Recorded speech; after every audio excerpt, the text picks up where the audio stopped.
Agora você vai ver o segundo episódio do quadro Temos que Falar. Na reportagem de hoje, César Filho mostra o caso da advogada Mércia Nakashima. O assassinato ocorreu em 2010 e chamou a atenção numa época em que não se falava em feminicídio. Para a justiça, Mércia foi morta por causa do ciúme do ex-namorado, que não aceitava o fim do relacionamento. Os acusados do crime foram a júri popular, no primeiro julgamento transmitido ao vivo.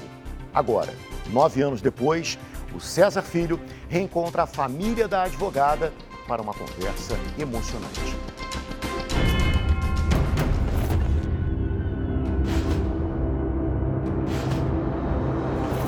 Domingo, 23 de maio de 2010. Guarulhos, região metropolitana de São Paulo.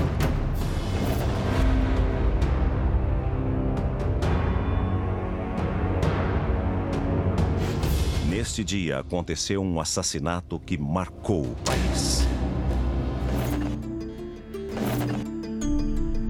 O feminicídio ainda não estava em pauta quando mais uma mulher entrou para uma estatística que só cresce no Brasil. O país viu quando o corpo de Mércia Nakashima foi encontrado aqui, na represa de Nazaré Paulista. Quem matou a Mércia chama-se Misael Bispo. Uma paixão doentia, um sentimento de posse. Tentei por 3 vezes reatar o namoro, mas de forma boa, numa boa. Ele ficava seguindo, cercando ela. Ela chegou a trocar de número de celular. Num dos e-mails disse que ela ia se encontrar com Deus. É um absurdo que um cara, por machismo, mate uma mulher. Um assassino desafiador.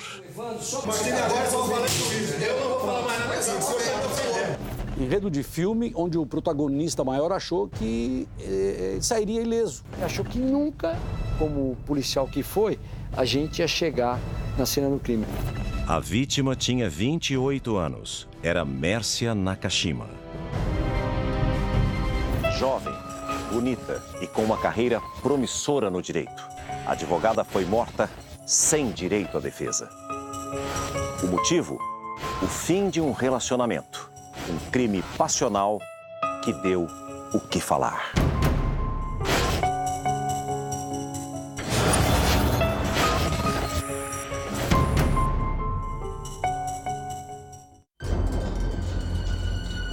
Um desaparecimento sem pistas por 19 dias. Uma família sem respostas por 3 semanas. A polícia pediu hoje à justiça a prisão preventiva de Misael Bispo, acusado de matar a ex-namorada Mércia Nakashima. A advogada veio até a casa da avó, em Guarulhos, para um almoço. E esta foi a última vez que a família esteve com Mércia. 9 anos depois do último almoço em família, pai, mãe e irmão são recebidos com uma homenagem.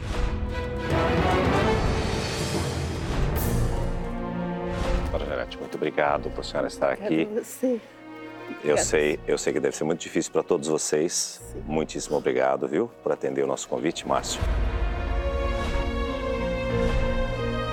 Eu sei que a emoção é muito grande, porque reviver isso tanto tempo depois não é fácil, embora a Mércia deve estar presente todos os dias, né? Principalmente no coração de uma mãe. Eu começo perguntando quem era a Mércia. Ela foi uma filha exemplar, não tenho o que falar, porque ela tinha um gênio forte, isso. Mas ela era assim um doce de pessoa. Ela foi sempre uma boa filha. A Mércia era uma pessoa que, onde ela estava, ela preenchia o espaço, né, de alegria, porque ela tinha uma personalidade bem alto astral, bem bacana. Como aquele domingo, nunca mais nenhum outro. Foi um domingo como um domingo qualquer que a gente sempre passou, até era um domingo normal e típico nosso de ir na casa dos meus avós. E foi a última vez que nós estivemos juntos. No dia seguinte, ela não apareceu. Minha mãe falou, tô tentando falar com a Mércia, ela não responde. E aí nós continuamos tentando, e deu o final do dia, né? Foi findando a tarde, nada, e foi onde nós fomos procurar a delegacia para lavrar um boletim de ocorrência de que a Mércia estava desaparecida. Nós queremos ela viva, onde ela estiver, larga ela em qualquer lugar e avisa. Está lá na esquina, na Casa do Chapéu, eu vou atrás. Uma família em desespero, cartazes espalhados pelas ruas, o alerta de mais uma pessoa desaparecida. A partir do instante em que eu tomei conhecimento desse caso, eu passei a acompanhar dia a dia, passo a passo, e às vezes eu pensava exatamente isso. Onde está essa moça? E ninguém sabia da Mércia, nós não tínhamos. E aí eu falei, poxa, eu acho que a Mércia foi sequestrada. Ela simplesmente sumiu porque alguém tinha feito alguma coisa com ela. O principal suspeito encarou a família, a polícia e a imprensa. Quando a família entendeu a suspeita, o BO de desaparecimento virou um inquérito de homicídio. Eu não tinha dúvida nenhuma que ela estava morta. A pressão do jornalismo em busca da verdade. Apesar de apontar Misael desde o início como principal suspeito do crime, a polícia até agora não conseguiu nenhuma prova que incrimine o ex-namorado. E a pressão que eu tive de todos, a imprensa toda, de governo, de chefes, para que a gente conseguisse responder rapidamente o que aconteceu, onde estava esse corpo.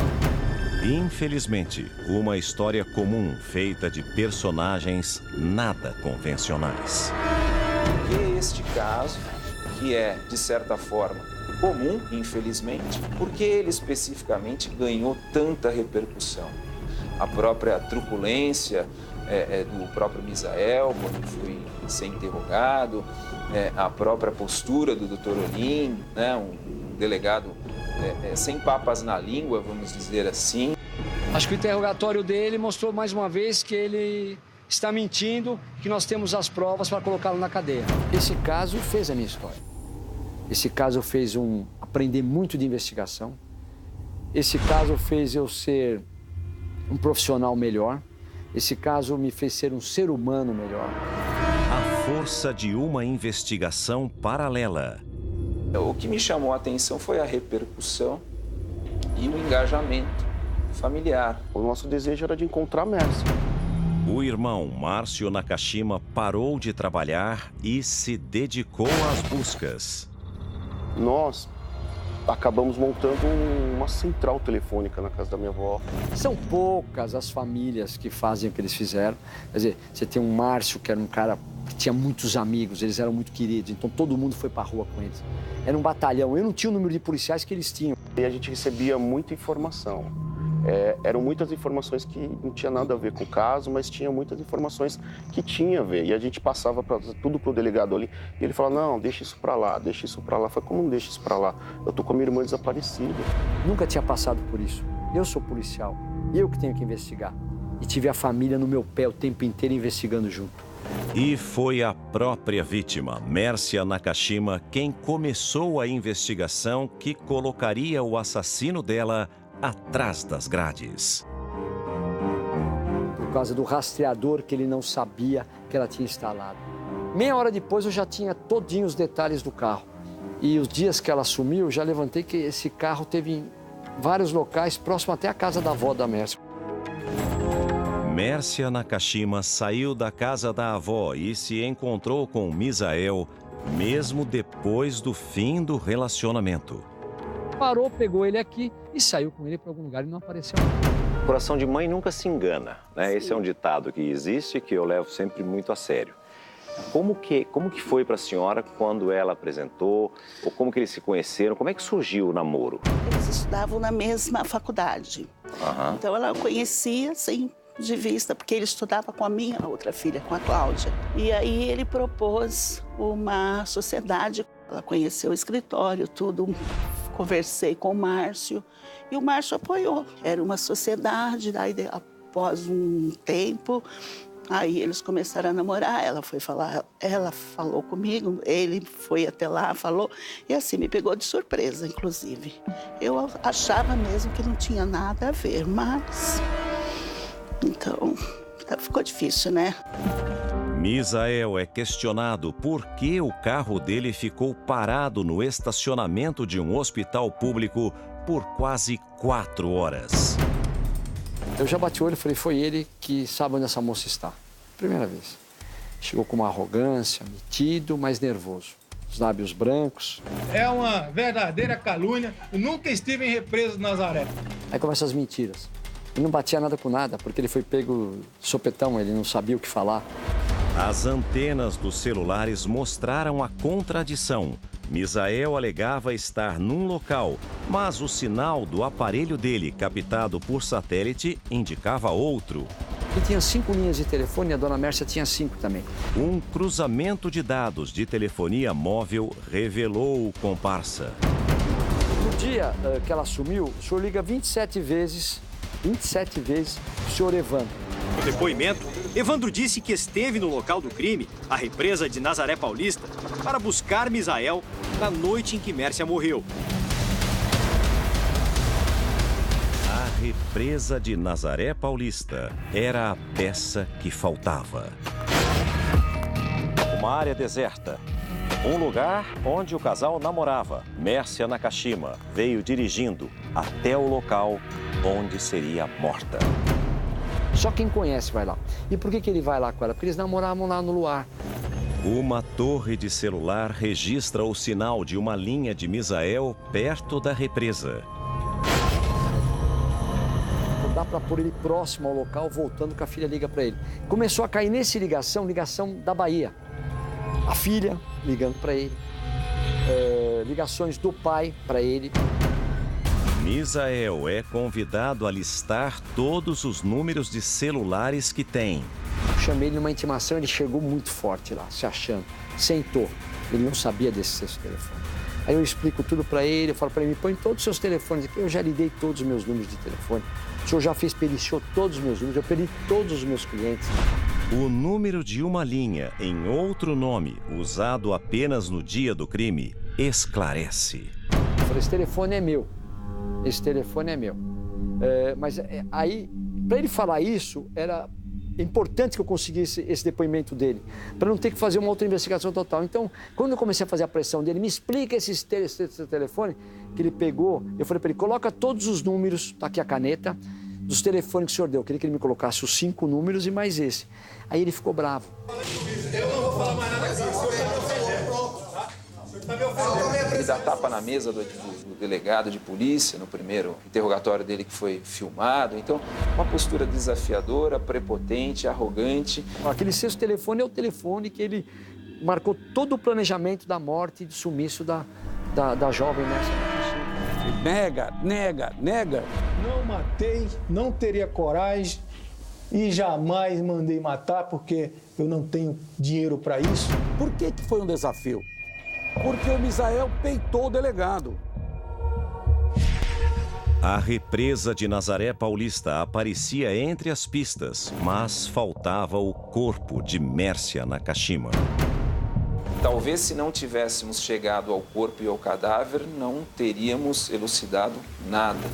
Até porque seria um desaparecimento e não necessariamente um homicídio. Parecia um crime sem testemunha, mas do outro lado da represa, um pescador ouviu os últimos gritos de Mércia Nakashima e viu quando o carro da advogada foi empurrado para dentro d'água. O pai de Mércia Nakashima descobre essa testemunha por um acaso. Ele era um mecânico e ele sempre ia pescar naquela região lá onde aconteceu. Então, tem a represa, ele estava do outro lado da represa, ele viu tudo de frente, o que aconteceu. E aí, só que ele viu e não contou aquilo para ninguém, ele ficou muito assustado com o que ele viu. E ele, só que como ganhou muita repercussão, passava muito na TV, e ele estava cortando o cabelo quando ele assistiu na TV, e aí ele falou para o cabeleireiro o que ele viu. E o cabeleireiro foi que procurou a casa da minha avó, e falou o que aconteceu. Foi quando meu pai começou a ir atrás dessa informação. E aí nós também passamos para o delegado Olinha essa informação e ele não foi atrás, falou, não, isso daí não tem nada a ver, desde que nós estamos, não se intrometa no trabalho da polícia. Ele me liga contando essa história, meu pai corta o cabelo com o barbeiro ouviu que um cara jogou o carro na água, ouviu os gritos. Aí eu já estava meio, a verdade, Deus até não me castiga, eu estava já tão cansado, tanto assim, de toda hora essas histórias que ele toda hora me mandava para um lugar. Meu irmão, isso é história de pescador. E não era história de pescador, era a realidade. A família não desiste. De tanto insistir, o cabeleireiro apresentou esse senhor, que é o mecânico, que acabou levando o meu pai, dando a informação e levando o meu pai até onde aconteceu. Essa pessoa viu o carro, o objeto? O carro caindo na água. Aquilo lá é um espelho de água muito grande, 250 km². Aí eu ficava dando volta, vendo tudo quanto é entradinha para a represa e nada. E conseguimos chegar lá na represa, no local onde tinha jogado o carro. E meu pai começou a achar algumas coisas, cartões, né, pai? Começou a achar... Achei sabe esse papel do lava-rápido que coloca no carro? Então achei aquilo lá na água ali e falei, não, aqui tem alguma coisa a ver com isso aí. Aí no dia seguinte, de madrugada praticamente, já foi atrás de bombeiro, tudo para mergulhar lá.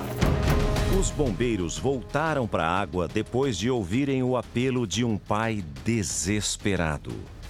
Eu acabei ficando amigo dos bombeiros que foram lá e ele falou o seguinte, Márcio, nós andamos, nós mergulhamos, passamos a tarde toda mergulhando, descia, eu vasculhei aquela represa toda e nós não vimos nada. Subimos e seu pai insistindo. E eu vi o desespero do seu pai. Eu não consegui falar não para ele, aí eu olhei para o meu colega e falei, vamos de novo.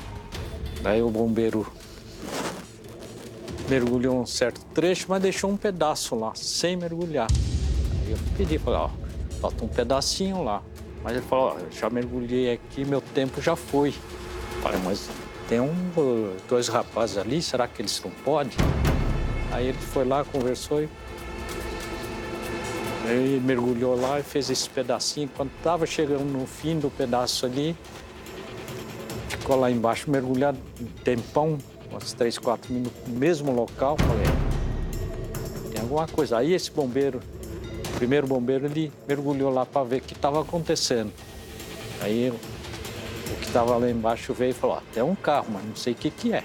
E ele falou, Márcio, por tudo que tem mais sagrado, nós descemos e ficamos ali parados para esperar uns 10, 15 minutos. Quando deu prazo, nós olhamos, nós vamos subir e vamos embora, porque já estava escuro, a represa ali, a água é turva e não conseguia enxergar nada. E ele disse que quando ele virou, ele tocou no carro. Tem uma Honda Fit? É. Prata. Aí tava de normal, né? As rodas tudo atolado. O carro vai para a análise rigorosa dos peritos e o corpo de Mércia não estava dentro do veículo. Eu não acreditava que ela poderia estar ali. Eu achava que era só o carro. Ela saiu pela janela, estava aberto o vidro, e foi para do outro lado da represa no outro dia. A gente vai lá então. O país viu quando o corpo de Mércia Nakashima foi encontrado na represa de Nazaré Paulista. Todo mundo se comoveu com aquele momento seu. O que passava na sua cabeça, no seu coração, naquele instante que você caiu ajoelhado ali, Márcio? Acabou. Eu não vou mais achar, Mércia. Sabe tudo? Não vou mais ver a Mércia. O que eu vou falar para minha mãe? O que eu vou falar para minha irmã? Como é que eu vou conduzir isso? Por que a Mércia estava ali?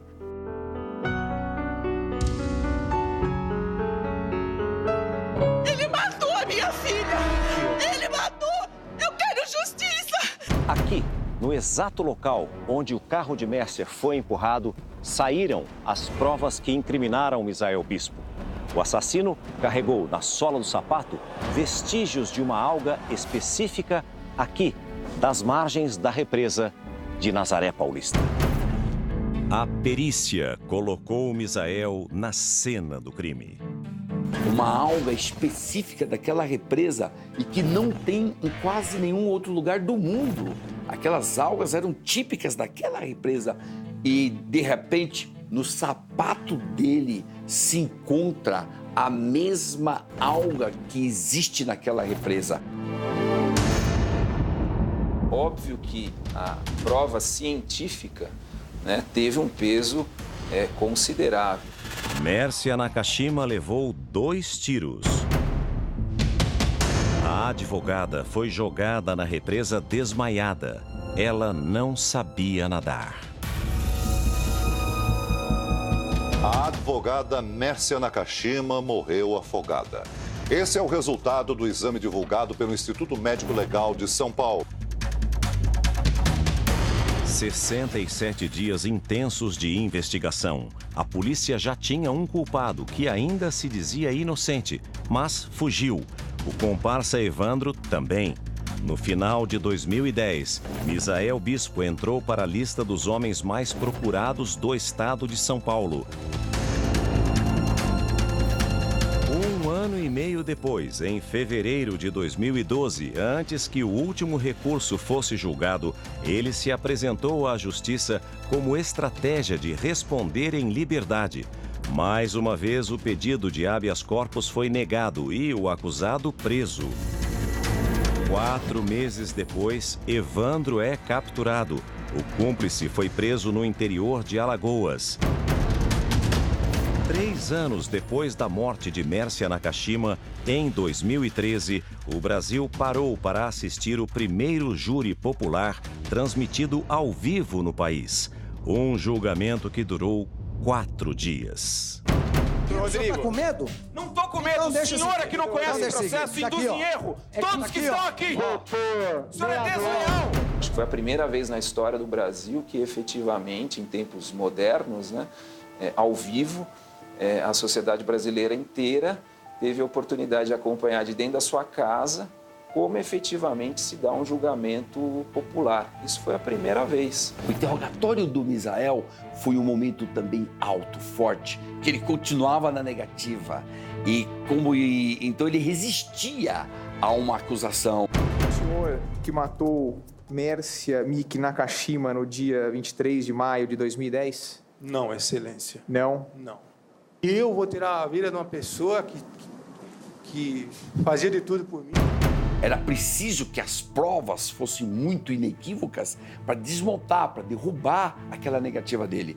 E todo mundo ficou como se fosse assim, um tipo de uma novela, esperando o capítulo seguinte. O que é que vem agora? Então precisam acreditar que a prostituta existe, que o rastreador tem problema, que a Herbe tá maluca, que estava tudo congestionado, que o osso não é osso, que o sangue não é sangue, que a alga não é alga, que ela foi plantada, que o Evandro foi torturado. Tudo isso precisa acontecer para que ele seja inocente. Um juiz emocionado lia a sentença. Julgo procedente a pretensão punitiva estatal, notadamente para condenar o réu Misael Bispo de Souza. Agradeço a Deus pela ter me dado sabedoria para conduzir essa causa.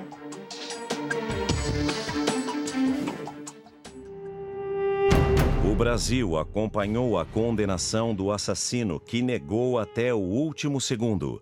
Fixo, pois, a pena base em 19 anos de reclusão. Conforme mencionado, a Lures reconhece a qualificadora do recurso que dificultou e impossibilitou a defesa da vítima como circunstância agravante, passando a reprimenda ao patamar de 20 anos de reclusão. Misael Bispo e Evandro Bezerra da Silva entraram para uma estatística rara. Estão entre os 8% dos assassinos presos no país. 92% dos homicídios no Brasil não são esclarecidos. Um dado estatístico ridículo, né? Vergonhoso. Aliás, é uma vergonha você dizer que vive num país onde 92% de assassinos estão na rua. Os 8% dos homicidas presos ainda são beneficiados pela lei, como Misael Bispo e Evandro Serão. Os benefícios da execução penal precisam mudar. Evandro e Misael já estão aí na porta de saída do estabelecimento prisional para o convívio na sociedade depois de tão pouco tempo, enquanto a vítima, esta sim, foi condenada, né, para a eternidade. E o Misael, por mais que eu tenha conseguido aumentar um pouco a pena, ele deve conseguir o semiaberto dele em 2021. A indignação é mais uma dor para a família. Uma pessoa mata e dali a pouco ela está na rua, com a vida, né, andando entre a gente, podendo matar de novo. E continua sendo o doutor Misael, porque a carteira da ordem não foi cassada ainda. De acordo com a OAB, ainda não existe nenhum processo de expulsão aberto para impedir que Misael Bispo advogue. O condenado ainda recebe pensão como PM reformado.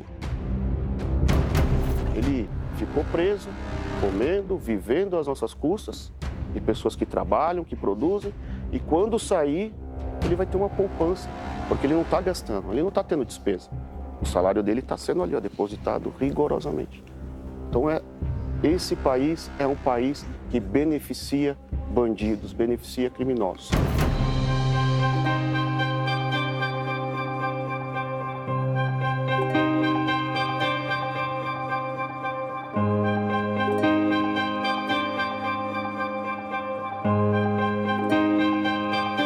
E a gente, muitas vezes, num momento de dor, de dificuldade, acaba produzindo algo de positivo, talvez para as futuras gerações. Qual é o legado que a Mércia deixa para vocês? A Mércia hoje ele é um símbolo para mim, de que a gente precisa mudar as coisas nesse país, né? Quantas outras Mércias vão precisar ser assassinadas para que a gente mude a legislação, para que a gente mude o que está acontecendo? A casa onde a família esteve completa pela última vez terá agora o Instituto Mércia Nakashima.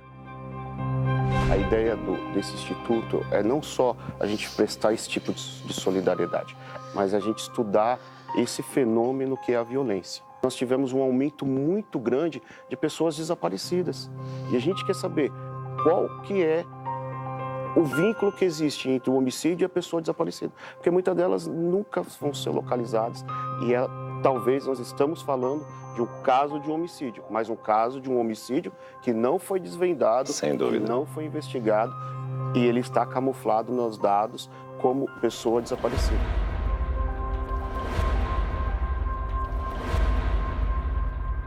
Então, se vocês nos permitem, nós queremos dar de presente para o Instituto todas essas fotos que vocês estão vendo aqui, para que elas sejam colocadas lá. Muito obrigado. Como uma lembrança bonita da Mércia, para que as pessoas possam se recordar dela também, sempre com esses momentos em que a gente vê no sorriso, no olhar, né, um momento em que ela estava vivenciando a felicidade dela, né?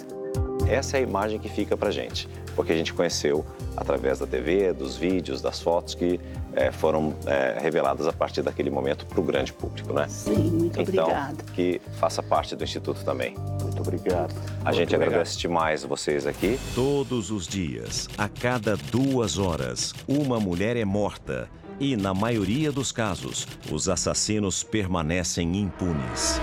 Mércia Nakashima agora é a inspiração para mudar essa realidade.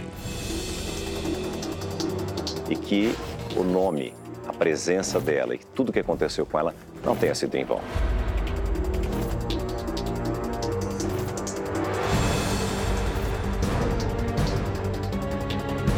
Em março de 2013, Misael Bispo foi condenado a 20 anos de prisão e depois teve a pena aumentada para 22 anos e 8 meses a pedido do Ministério Público. Em julho do mesmo ano, Evandro Bezerra Silva recebe a sentença de 18 anos e 8 meses e a defesa do réu conseguiu diminuir a pena para 17 anos e 6 meses. Evandro já recebeu o benefício da progressão de pena e está em regime semiaberto. E Misael Bispo fez o mesmo pedido para a justiça e está perto das ruas.